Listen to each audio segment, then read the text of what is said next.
ഛത്തീസ്ഗഡിൽ സുരക്ഷാ സേനയുമായുള്ള ഏറ്റുമുട്ടൽ തുടരുന്നതിനിടെ മാവോയിസ്റ്റുകളുടെ കൂട്ട കീഴടങ്ങൽ 50 മാവോയിസ്റ്റുകളാണ് കീഴടങ്ങിയത്. ബൽറാം നെടുങ്ങാടിയാണ് ചേരുന്നത് ഡൽഹിയിൽ നിന്ന്. ബൽറാം, നമ്മൾ ഈ ചുവപ്പ് ഇടനാഴി റെഡ് കോറിഡോർ എന്ന് പറയുന്ന മാവോയിസ്റ്റ് മേഖല, ആ മേഖലയിലെ മാവോയിസ്റ്റുകളുടെ സാന്നിധ്യം ഇതൊക്കെ ഇല്ലാതാക്കുമെന്ന് കേന്ദ്ര സർക്കാർ പലതവണ പറഞ്ഞിട്ടുള്ളതാണ്. അതിനുള്ള പല പദ്ധതികളും കൊണ്ടുവന്നിട്ടുണ്ട്. ഇപ്പോൾ ഈ 50 മാവോയിസ്റ്റുകൾ കീഴടങ്ങി, ഒന്നിച്ച് ഇത്രയും പേർ കീഴടങ്ങാനുള്ള ഒരു പ്രചോദനം എന്താണ്? മറ്റു വിവരങ്ങൾ?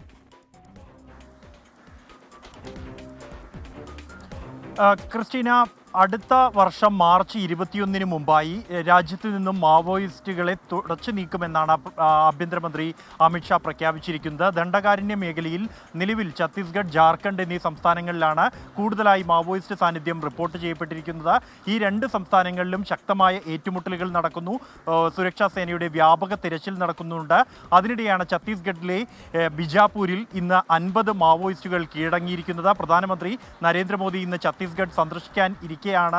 അതിന് മണിക്കൂറുകൾക്ക് മുമ്പായി ഇത്തരത്തിൽ കൂട്ടമായി മാവോയിസ്റ്റുകൾ SP ഓഫീസിലെത്തി കീഴടങ്ങിയിരിക്കുന്നത്. രണ്ട് കാരണങ്ങളാണ് അവർ കീഴടങ്ങുന്നതിന് പോലീസിനോട് മുന്നിൽ തുറന്നു പറഞ്ഞിരിക്കുന്നത്. അതിൽ ഒന്ന് എന്നുള്ളത് ഈ മാവോയിസ്റ്റ് ഓപ്പറേഷൻ തന്നെയാണ്. സുക്മയിൽ കഴിഞ്ഞ ദിവസങ്ങളിൽ തുടർച്ചയായി ഉണ്ടായ ഏറ്റുമുട്ടലുകൾ, അതിൽ നിരവധി മാവോയിസ്റ്റുകളെ സുരക്ഷാ സേന വധിച്ചിരുന്നു.